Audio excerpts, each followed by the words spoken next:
Hi, and welcome. You've chosen well by selecting to listen to or watch this video to let it sweep you away to the land of Nod, the continent of dreams, the Pangea of paradise. Yes, I'm talking about falling asleep. It might seem an idyllic destination, one easily reached with a simple twitch of the eyelids and supine orientation, with almost clockwork regularity by diurnal creatures such as we, and yet, without the proper guidance, sleep, and the process of reaching such a state can be fraught with horrors. After all, alongside mountains made of candy, rivers of high-grade Swiss chocolate, and grade school teachers who do indeed think demonstrating the various methods of kissing properly on a boy fast approaching pubescence is a good and undeniably ethical use of state funding, and are willing to remove their glasses and undo their tightly bund hair to do so, are other more nefarious creatures of the imagination, the terrors birthed from the depths of our disgusting, baser tendencies, kissing teachers not included, that place from which mares of the night are bred and ride, solitary of purpose and nigh unstoppable, even with a strong woe. That's woe, spelled W-H-O-A, not W-O-A-H. There is no such word as the latter, no matter what the internet tells you. In the world of dreams, these hellhounds lope alongside unicorns on the same rainbow paths. In fact, they often share the same watering holes without incident because they're not enemies, no. They both care only about the subconscious of the slumberer. And even if we had the ability to choose our dreamscapes, it would still be a tricky thing. We need help. Help to ensure that not only is our journey into torpidity smoothed along, but that we have indeed chosen the correct door. For once we enter, this door locks firmly behind us, and only the cleansing light of morning can turn back the deadbolt and set us free once more. Unless we wake up earlier, which is often the case, but still. And so, you see, there are two reasons for me to be here, in your ears, speaking softly and gently, metaphorically taking your hand and walking with you as far as I can, and then, again, metaphorically releasing your hand once you drift off down the proper path. The best way to accomplish this is to use the very tool that creates and governs access to these recesses and reveries to trick itself into giving you only the best that it can create, and to encourage the gates to open swiftly, pushing aside all intrusive thoughts that both delay and divert your trip through another night of rest. Well, how? How do we do that? Well, after many man/woman years of research from myself, a close colleague, and a trusted team of people who also sleep almost daily/nightly, the most effective method that has been found is to use an imagination construct we call the 6 steps of eternal slumber.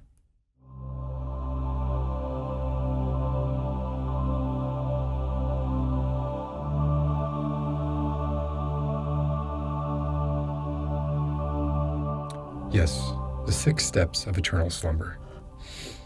Now I realize that if you overthink that name, eternal slumber sounds kind of like death rather than sleep, but overthinking is part of the problem that led you to need sleep aids such as this in the first place. So why don't we just put some trust in the process for once? Bottom line is we just thought the name sounded better than the 6 steps of sleep. Anyway, the point is, the intended message is that you can use this method eternally to reach a state of non-eternal slumber.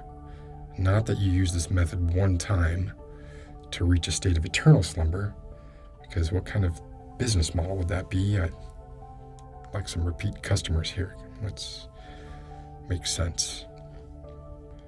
So, to summarize, although non-existence is the eventual ultimate destination we all share, and although we traipse our way through the grim charade of our lives, pretending not to care as death lies in wait like a crouched immortal predatory cat, an unwavering sentinel with regard for neither our plans, nor our hopes, nor our dreams, and certainly not something that can be delayed by anything as trivial as an imaginary construct like the 6 steps of eternal slumber. I mean, come on. The point of this video is to guide you into a temporary sleep, not an eternal one. The tiny slices of death, as Edgar Allan Poe called them. In fact, if you like, and this might work, you could think of falling asleep as practicing for the big game, the one in which you will eventually actually die. Does that work? No, that doesn't work. It's not going to help. Definitely don't do that. Just forget I said anything about that. I seem to always get caught up in the whole kind of death thing. It derails everything I do. But to be fair to me, I mean, it's not like the past few years have been gracious on that front. How am I supposed to live in the moment? Wake up each day, each morning, ready to face an entire day as its own entity, when lately an inordinate amount of those mornings have consisted of ice-cold glasses of cultural icon deaths being thrown in my face every time I open a browser. It's discouraging. Just in case you'd forgotten for a moment, that dumb, deathless cat purrs, I'm still here, capriciously removing your grounding in reality, life by life. I suppose that's a selfish way to look at the deaths of others. That is, how they affect your frame of reference and your outlook, and how attached or detached they make you feel from the world around you. But this is not our fault. We are creatures of almost complete self-contained subjectivity. I mean, whether or not altruism actually even exists, or is maybe more just an abstract, roundaway expression of selfish back-patting, sort of a need to feel a part of, and therefore partly protected by a group. Who can say? We care about our own survival and the survival of our families, and that's the chief reason we've managed to continue existing. That, opposable thumbs, and walking upright. So I suppose we should say thanks. Thanks, evolution. Thanks for making me care so much about my own survival that the majority of my time is spent twiddling my marvelous opposable thumbs and pacing the floor with my wondrous upright gait, all the while fretting about when it's all gonna end. That was sarcasm. And hey, guess what? I'm gonna try and get back on track here. The 6 steps of eternal slumber. That's what we're here for, right? Okay. Close your eyes. Breathe in deeply and slowly through your nose and out your mouth. Begin to slow your breathing if possible and will the tension from your muscles. Make sure you're comfortable. Let your mind's eye open while your actual eyes remain closed. And explore with me. The staircase stretches out before you, expanding in widening arcs as it descends. You and I stand on the landing above. We cannot see where the steps end, or indeed, what lies beyond them. We do take notice of a small object placed near the center of each step. 6 steps, 6 objects. What those objects are, well, that's beyond the resolving power of vision, but we're sure to discover their nature as we descend. Each object rests cozily on an eye-catching runner, a runner covering most of the surface area of each step with a fine pile carpet, save for a few inches along either edge, where you can see dark aged wood peeking through. The balusters are carved from this same sturdy, dark, polished wood, each a tiny pillar comprised of unique and intricate carvings. One a braided helix, the next a stack of platonic solids, and the next an antelope rising on his haunches, the rounding apex of his magnificent curved antlers just grazing the bottom of the banister. Let your gaze flit from one pillar to the next, letting your imagination fill in the blanks on what sort of creations a master sculptor could conjure, given limitless resources and inspiration to channel into carving the dozens of railings lining this single grand staircase.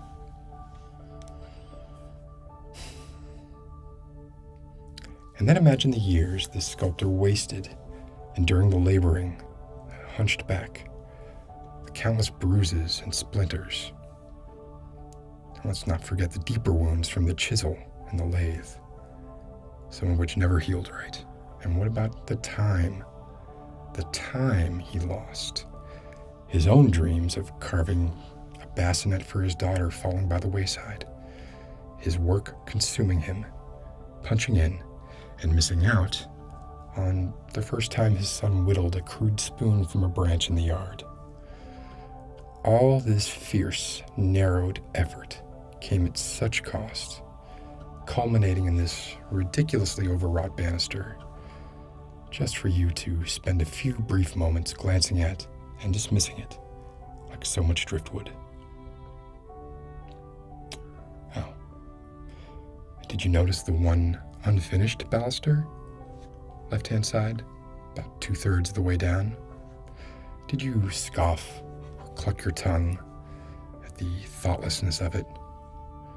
Well, if so, shame on you, for that's where the sculptor died, mid-varnish. Maybe the fumes finally overcame him. It was either the fumes or the futility. Despair is a sharp blade. Too much serotonin, too little serotonin. It's such a delicate balance.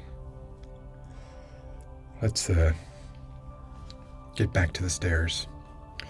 Remember to breathe in an even, measured rhythm. I'm told this aids relaxation, but who knows for sure. I didn't even get to tell you about the runner, and yet still here we both stand on the landing, having yet to descend even a single step.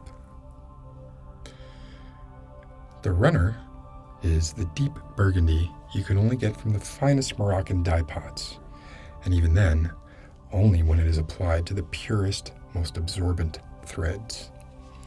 These threads were woven into a carpet that cushions the foot without impeding progress, that provides comfort and purchase, but with no chance of catching on a loafer or tripping up an open-toed high heel. I'm sure those sat at the loom also labored in futility, much like our sculptor, countless of them expiring as they threaded weft through warp. But they sure wove one heck of a carpet for your foot to feel as we, together, hand in hand, take our first step off the landing.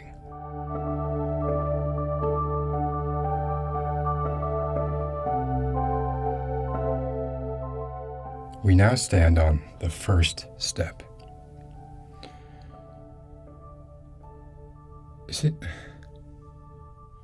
a little strange that it was titled Part 2 when it's the first step? That just means every part from here on out is going to be offset from its respective step by 1, which just seems weird. I think maybe the landing should have been titled as a prologue rather than its own part, but too late. Fine. That's fine.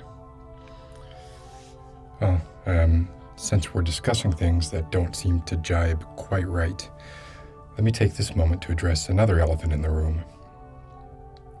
6 steps. 6 steps, you may be thinking. 6 steps is not really a staircase. It's more like a precursor to a staircase, or the first of many sets of stairs offset by landings. And you'd be right to think that. You certainly couldn't have 2 floors separated by only 6 steps, unless the steps were prohibitively steep, or the inhabitants prohibitively short. So let's touch on a concept here called the suspension of disbelief. It's a ubiquitous requirement for any form of entertainment. Movies ask us right out of the gate to accept the edges of the silver screen as the extent of their universe, not to mention their horribly disjointed stories and glaring plot holes. Books ask us to invent the reality entirely in our minds, whole cloth. Plays ask us to ignore intermissions and consistently ridiculous overacting. So I don't think it's too much to just say, hey, this staircase has 6 steps. Deal with it. We good? Good. So, we now stand on the first step. We're only an ankle or so lower than we were a moment ago. And yet, there is a clear sense that as we descend, we're actually tunneling beneath our daily worries, the machinations that sometimes refuse to stop to allow us the rest we so desperately crave. We feel it now as a tingling in the feet, radiating slightly up our calves, almost as if we had stepped into the warm waters of the Dead Sea, its heat warming us and its salinity buoying us, ever so slightly. Take a moment. Revel in the sensation that this first step provides, for no other step will ever give us the satisfaction as this first taste, no matter how we chase it.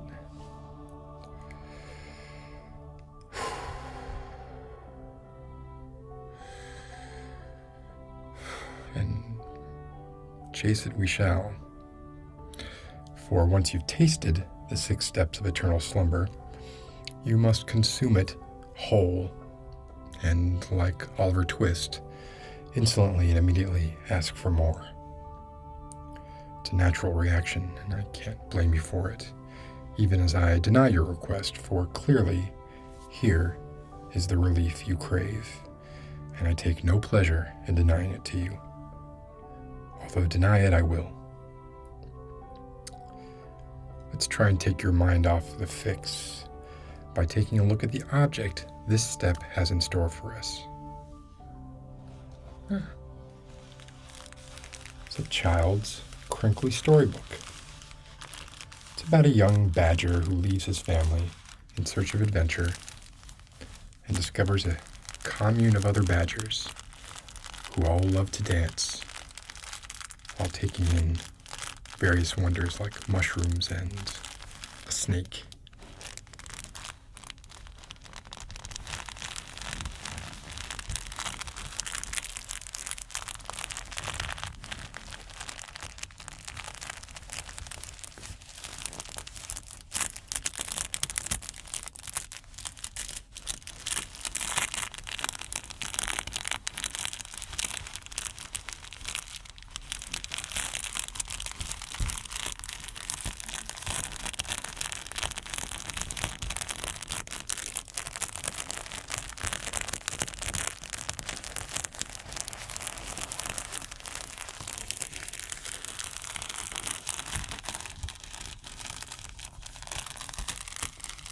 Treasure map.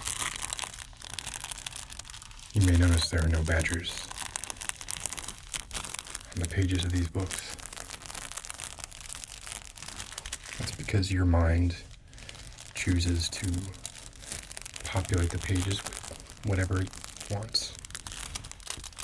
I suggested something, and I can tell in our shared sort of psychic handshake that you have overridden my suggestion with your own idea of what should be in this book.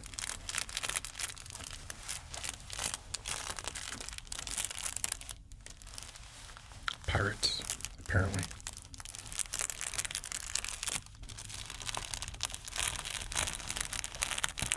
Not super inventive or original, but what's important here is the crinkle.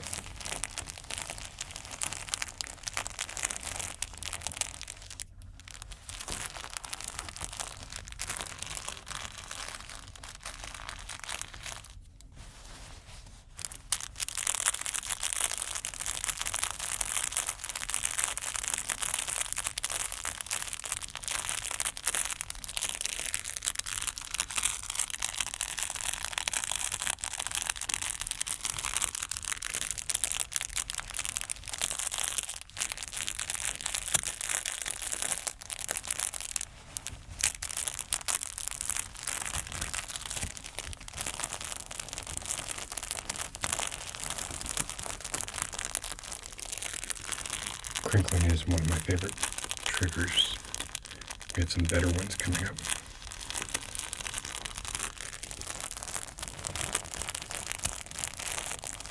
At any point during this, you find your eyes closing, drifting off to sleep.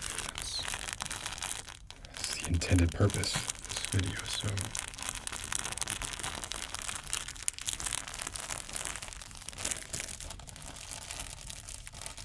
I won't be insulted. In fact, it would be the highest compliment.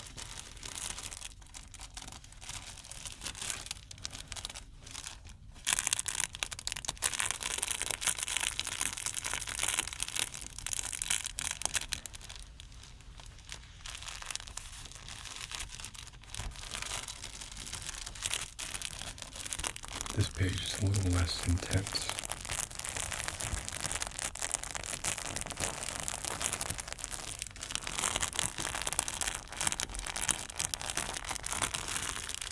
This page with the treasures, high intensity crinkle. I was going to say trinkle, cross between a trigger and a crinkle.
that should do it. We'll just take this book with us in our bag of holding. I already have Tiamat in there. She's none too pleased about it, but what's she gonna do? It's a bag of holding, not a bag of letting go. Maybe she'll be placated by the book some, although I think only 2 of her heads can read. The other 3 are just sort of a mass of hissing and gnashing teeth. Bad breath, probably some advanced gum disease of some kind, but what dentist is ever gonna stick their head in there, am I right? Sorry. Keep it down in there, Tiamat. Don't make me send Marduk in there. Now, looking around, you can see slightly further down the steps than you could before. 1 step further, to be precise. The additionally revealed step looks no different than the ones before it, and yet you know you must get to it. You are overwhelmed with an all-consuming urge to dive headlong into this bath that divests you of all your worldly concerns. But, as they say, and I think nowhere more apt than here, 1 step at a time. As tempting as it might be to run downstairs in careless abandon, this very act will rob the steps of their power. Sure, you'll get to the same place in physical space, that much is certain, but not in mental space. And I realize it sounds ludicrous to refer to physical space when this entire device we've constructed is nothing more than imaginary. But I trust you understand that I mean a physical mental space, not a physical space. As a matter of fact, this would probably be a good time to double check that nobody listening to this thought the intention was to go stand on an actual staircase to do this exercise. That would be horribly dangerous for you, and I can't even begin to imagine the liability implications for me. So to be 100% clear, do not actually try to descend an actual staircase while you're listening to this. You should be in a bed, or on a couch, a chaise longue, or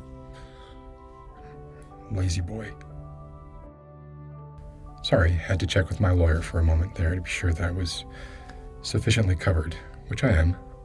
So if you do choose to fall down a flight of steps while listening to this, it's your own fault.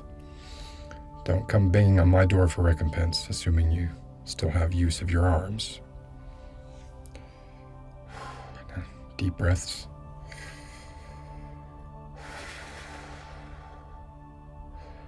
And let's go ahead and take another step down the staircase to the 2nd step of the 6 steps of eternal slumber. You'll notice as you lift your foot from the carpet, it actually gives you the tiniest spring in your step. Kind of like those playgrounds with the cut up bits of rubber tire lining the pathways that imbue you with vim you haven't felt in years, such that the entire world actually looks a little rosier until you step off the pathways and realize, much like when dismounting a moving walkway, that any added feeling of vigor the novelty conferred is not the type to linger. In fact, readjusting to the actual reality is only made worse by the fact that the burden was alleviated momentarily. Reality, it turns out, is crueler. It's as if you were carrying a small anchor around with you for your entire life without realizing it. And someone took it off your hands just long enough for you to realize that, oh, this is what life should be like. Nobody should be carrying an anchor around with them. What a preposterous idea. And just at that moment, right when this realization of what you now know should be the new normal has shook you to your core, this nameless someone, let's call him what he is, an asshole, casually hands the anchor back to you. "Oh," you say. "Yeah, I suppose this is more my speed anyway," you say. But you don't mean it.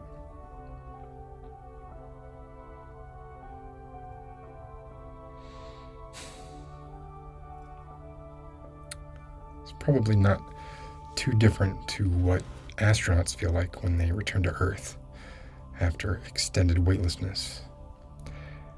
I'd imagine, and I'm only guessing here, but think about the freedom of weightlessness and the stark contrast of returning to Earth, where anything but lying completely flat would now be a struggle.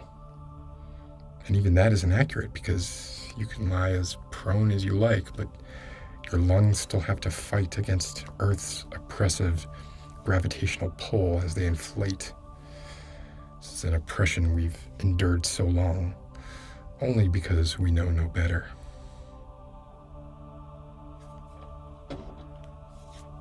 Excuse me a moment. Note self. Is it possible that the Earth itself is evil? I don't think that's the case, but it sure is making our lives harder. Maybe a little climate change is just the ticket we need to show our gracious host that we can get as good as we get, right? Look into this. Note ends. Sorry. Either way, in defiance of gravity, we touch our first foot down on the carpet of the second step, where it is joined shortly by its counterpart. The carpet, for its part, noiselessly accepts our feet and weight with nary a complaint, for that is its job, and it, much like we, knows no better.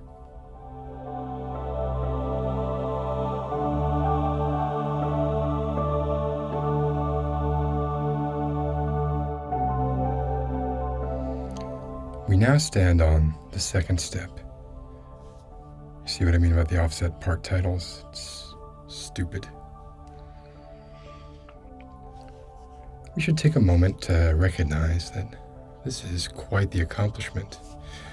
We've descended 2/6 of the way down the staircase, or to put it another way, 1/3 of the total length of the staircase, or to put it still another way, 2 steps.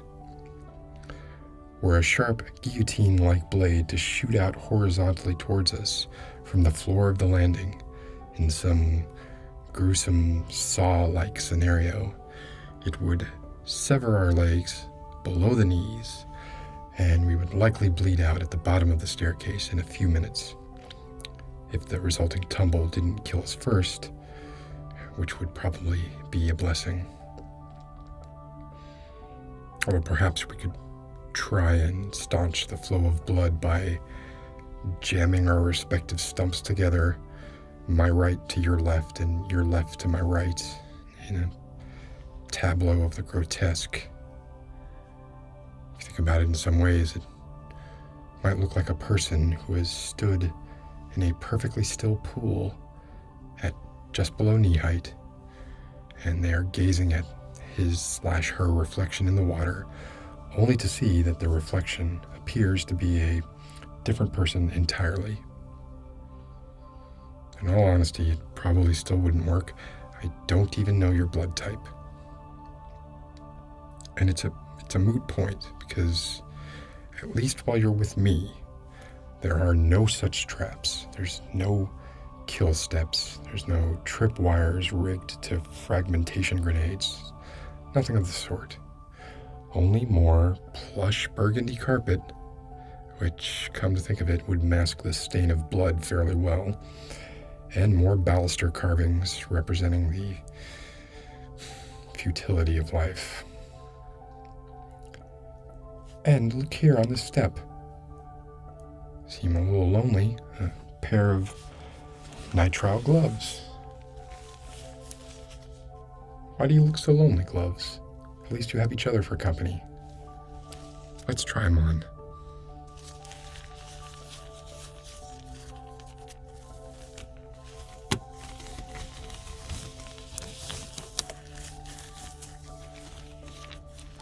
I'm a big fan of the nitrile gloves, the way they feel, and the sounds they make. If I had a beard, these make really good sounds with beards. If I had a beard, it's a little strange.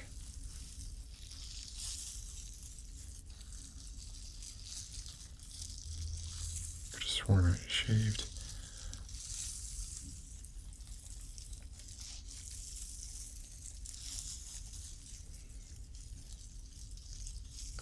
If I'm being totally honest, I also like the smell of nitrile gloves. I don't know if you've smelled them, but they bear more than a passing resemblance to the type of plant that can cure glaucoma. I wouldn't try cutting one up and lighting it, though.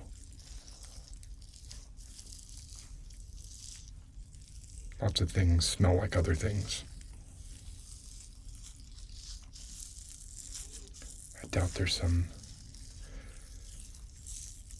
national nitrile hemp conspiracy / cover-up.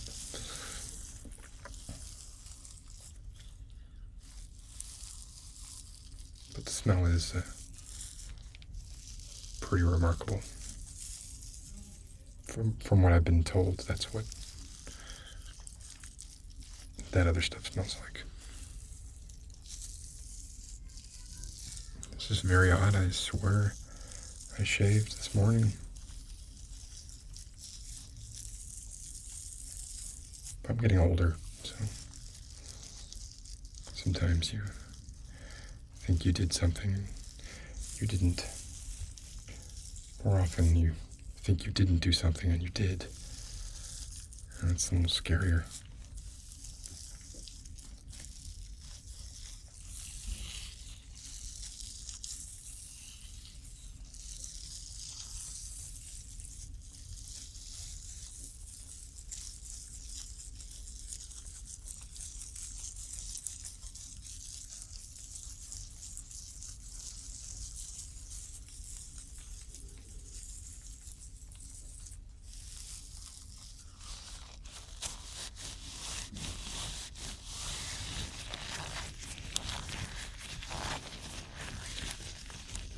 Can make sounds without a beard with nitrile gloves. I just prefer that.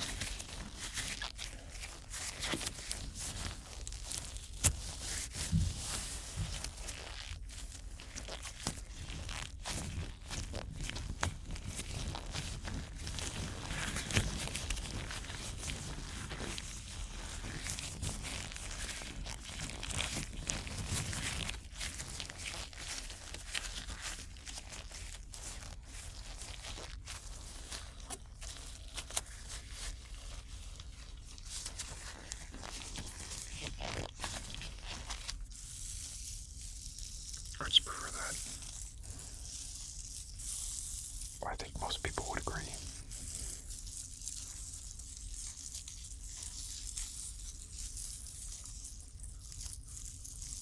Doesn't really work on the mustache.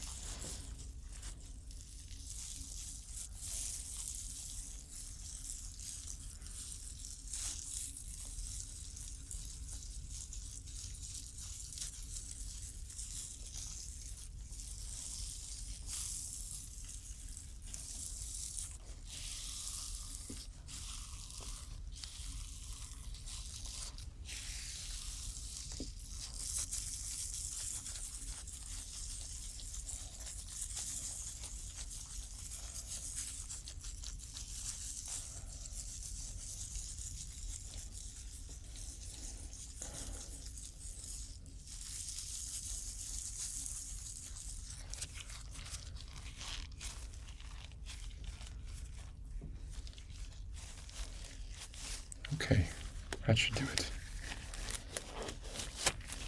Let's pop these in the bag of holding.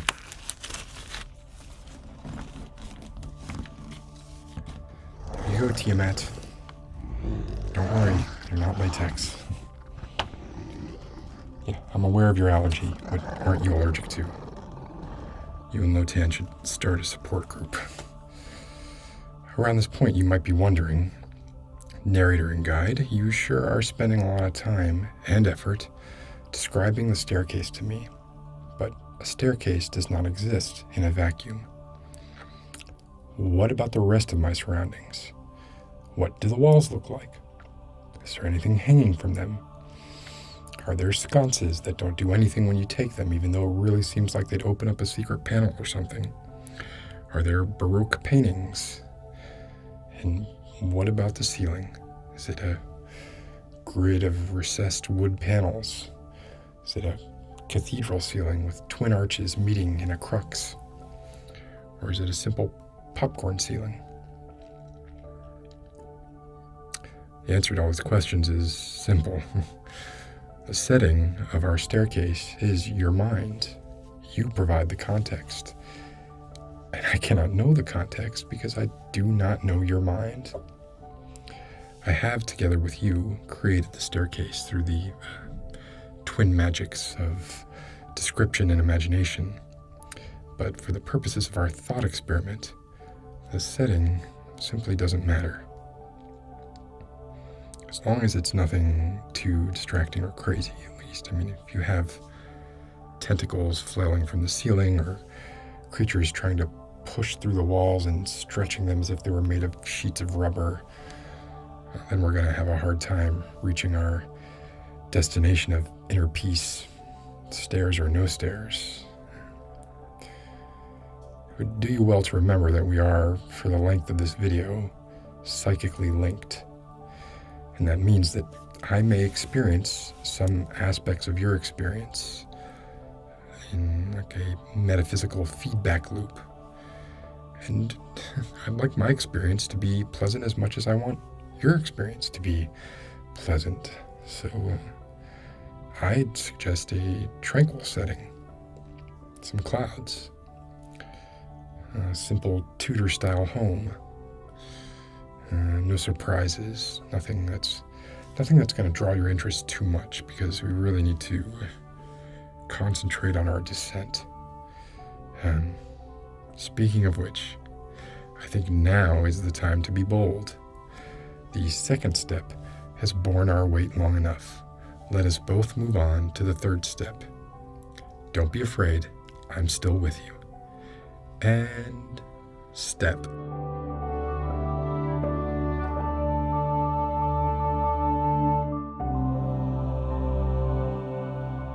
Part 4. Third step. It's ridiculous.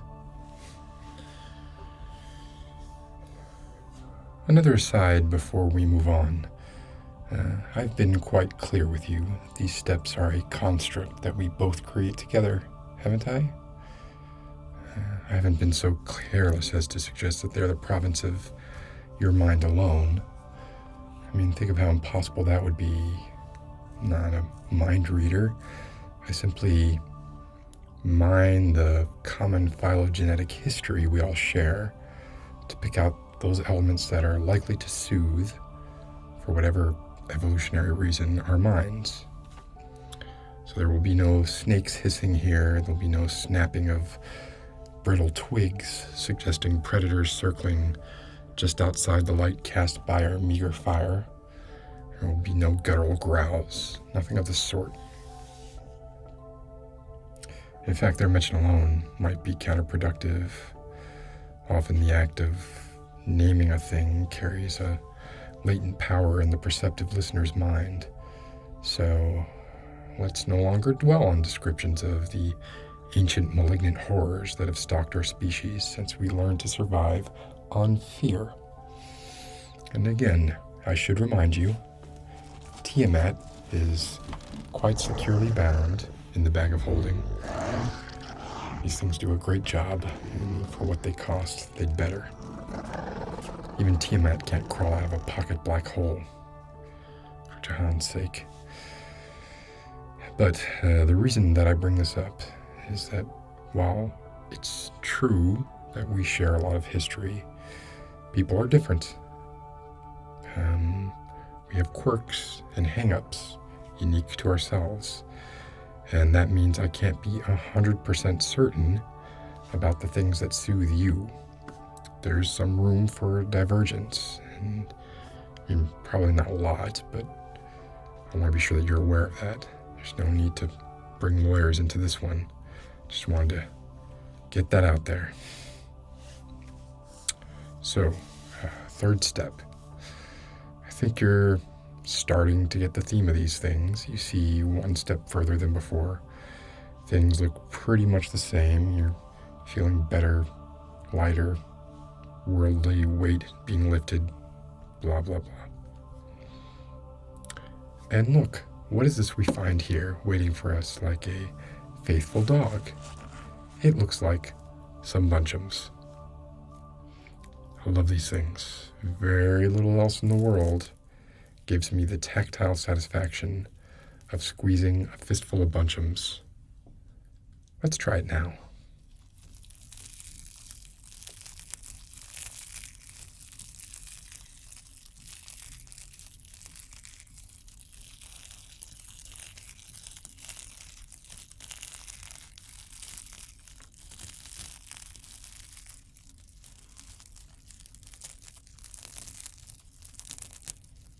They remind me of the thistles in Horton Hears a Who. Where the Who's would just ride along on the thistles catching gusts of air. So I think it's been a while since I've read Horton Hears a Who.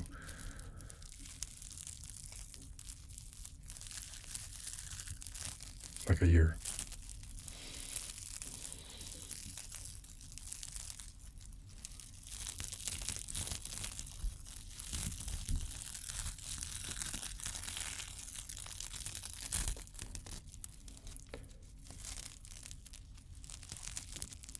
Let's see if we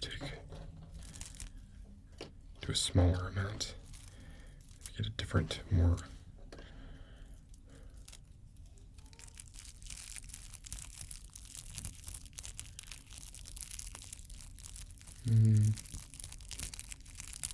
doesn't really do it for me. No, you need a good old handful.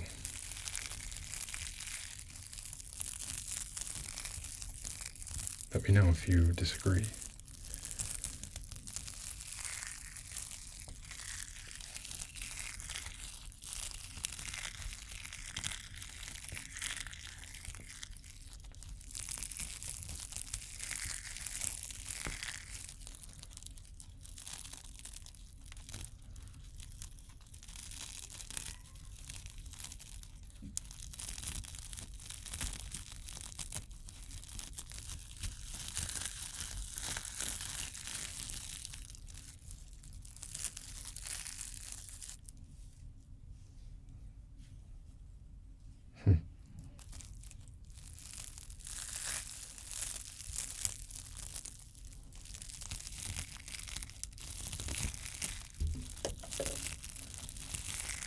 Dropped one.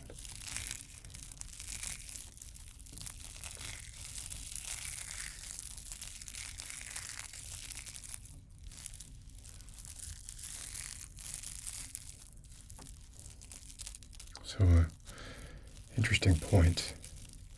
I wonder if you know the Masonic significance of 3 steps. Every sacred Masonic building always has 3 steps leading up to at least one ground floor entrance.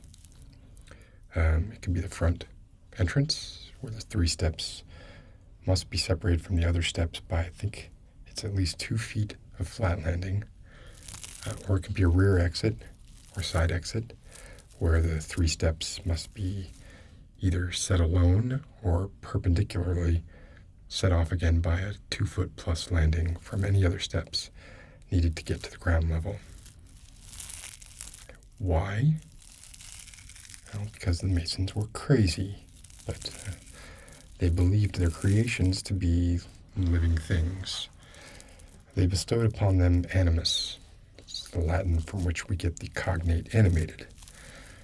And so they designed each building to be separated from the ground by the three elements of animus. And those elements are air, breath, and soul. Each step represented one of these elements, and by buffering their structures from the earth thusly, they believed the buildings would be better able to adapt, much like anything that's alive, to changing conditions. And thus they would continue to exist long after their plebeian row house counterparts were reduced to rubble. Me personally, pound for pound, I'd take the gargantuan chicken leg supporting Baba Yaga's hut as it terrorizes Eastern European villages, legions of Rusalka in tow, howling their banshee wails. Yeah, I'd take that over 3 granite steps at the entrance of Lodge 714 on the corner of Bleecker and 23rd.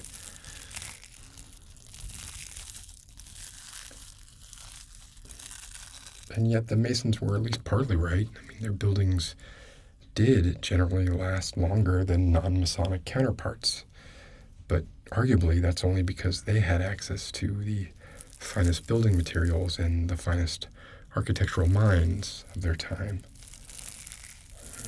And also they beat the crap out of anyone who tried to build stuff they weren't Masonic certified. And either way, try getting a certified Mason to repave your driveway. First, they deny they're Masons. Then they say something along the lines of course, if I were a Mason, I'd have to charge you 4 times union rate. To which you might, were you overly excited about the thought of a dyed-in-the-wool, self-denying, and thus actually verifying beyond doubt, Mason repaving your drive. In that case, you might be naive enough to accept, just so you could tell your neighbor that a Mason did your drive, even though the very next winter there was an ice storm and an oak branch, not even a big oak branch, fell on the drive, and the whole thing crumbled like it was tiled with saltines. And then your calls to the big shot Mason/non-Mason never got returned, and you just ended up parking on the left-hand side of the driveway, which is closer to the front door anyway, so in a way, I win. Unethical contractors notwithstanding, we have descended through air and breath, and we now stand on the stair that, were you and I, or I, Masons, represents the soul of this palace of the mind.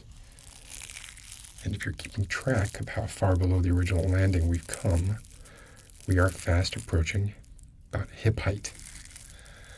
The tingles and warmth have by now engulfed our thighs and are fast encroaching on our nethers. We won't go into detail on that stuff. Suffice to say, we can tell it's gonna be good.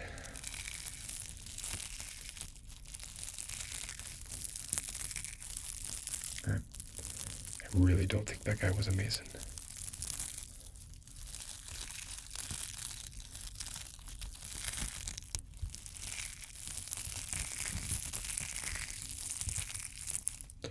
End step.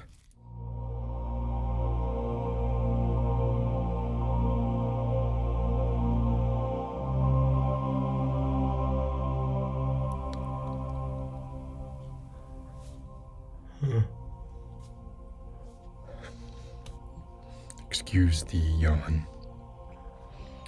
Although they do say that yawns are contagious, and that actually could aid us in our efforts here. Apparently, in the early age of man, before there were even Masons at all, we lived in tribes, and it was beneficial for the safety of any given tribe for all of their members to sleep at roughly the same time. Yawning, it's thought, was a subconscious signal sent to other tribe members that would help get them all in the same collective headspace for sleep. And as I mentioned before, there may be some little psychic feedback between us, so perhaps your fatigue is coming back at me a bit, and that's fine. The fourth step. Yeah. Now, one could say we've truly arrived. 4 is the first of the real numbers that kind of gets let out of the nursery. 4 isn't coddled. There's no podium, however small, for 4th place. It's pretty much just honorable mention at that point. You may as well have not competed at all. 4th floor is probably the lowest floor of a building you could jump off of without it being seen as anything more than a cry for help. So, is it just me, or does this step seem lesser in some ineffable way? It's enough to make me want to just skip it, and yet we can't. Each step is as important as every other step. However, if we really had to Sophie's choice this, the 4th step would lose out every time. Yeah. It's executive decision time. We're just gonna pick up the object off this step and move past it as quickly as possible. I can do that. I have that kind of power. Let's just see what the object is. Oh, it's a piece of paper. It's got some writing on it. I wonder what it says.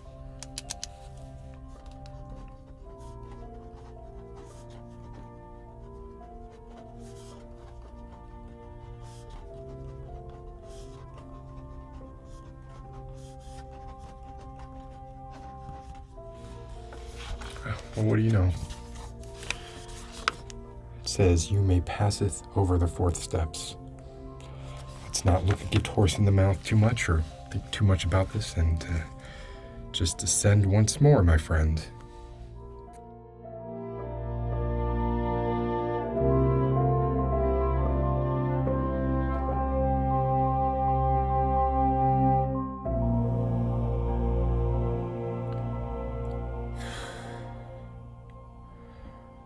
I could really use some coffee, a couple of rails, something.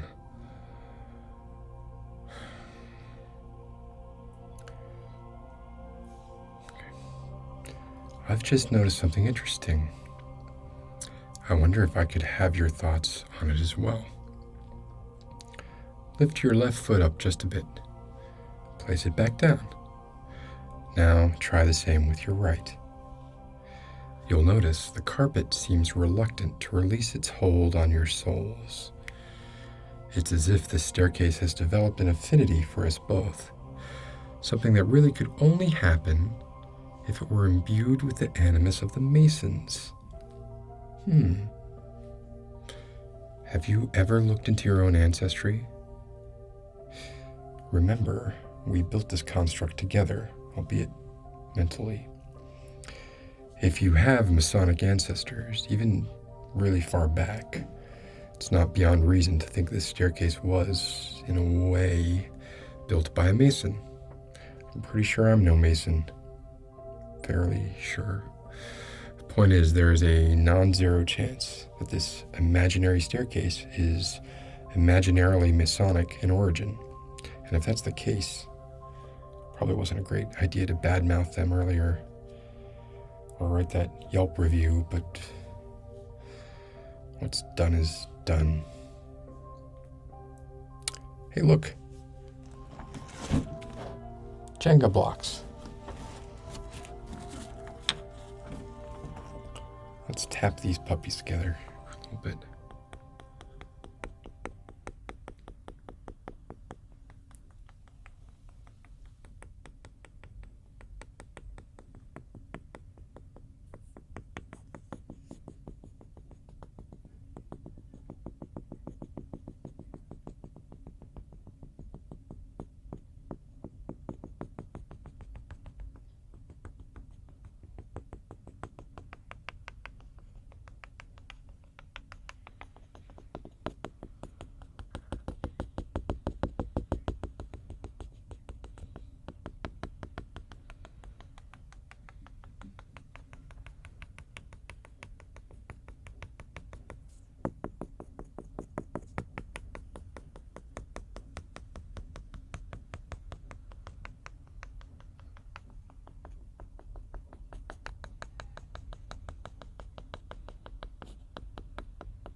goodness.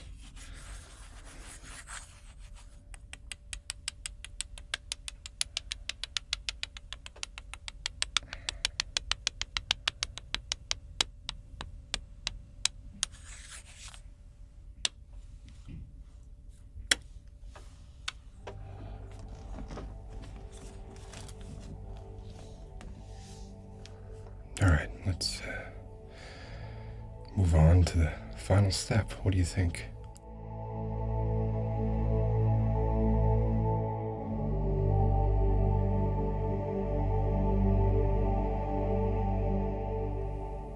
Part 7, the 6th step. Well, we're on the last step, and guess what? Freaking tired.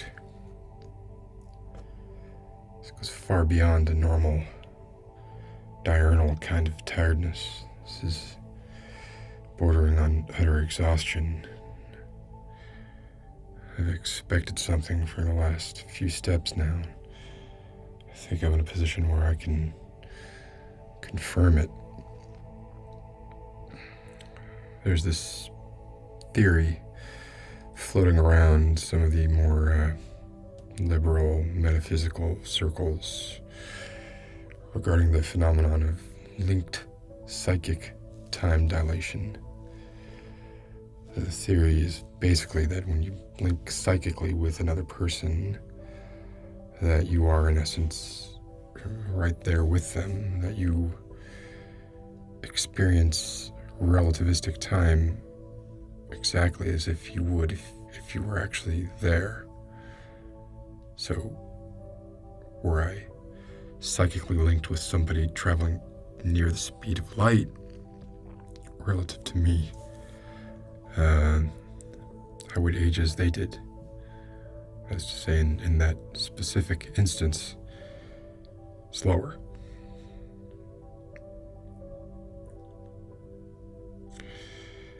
However, there's a flip side, which I didn't really give much thought to until now. Oh, and it does me very little good when it's patently, blatantly obvious what is happening. I am psychically linked with not just one person, but in fact with every person watching this video. I'm experiencing time through each person who watches this, and not just once, each and every time they, that is to say you, watch it. What I'm really undergoing here is I'm experiencing a multitudinous avalanche of time. It's been going on since the beginning of the video. I would explain some things. Some feelings I've been having, soreness in my joints, an ache running kind of through my very bones. The beard, cloudy vision. At this point I'm having real trouble keeping my eyes open.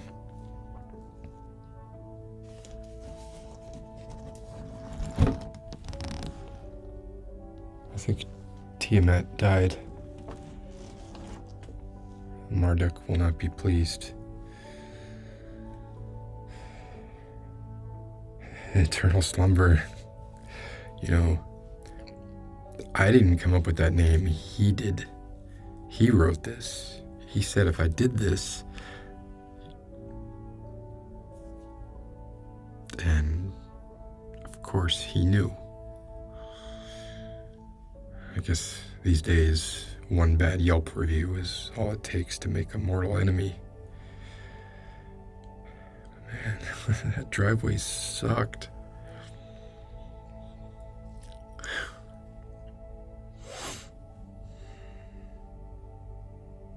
Here I was all this time, thinking that the point was for me to put you to sleep. It's kind of ironic, don't you think?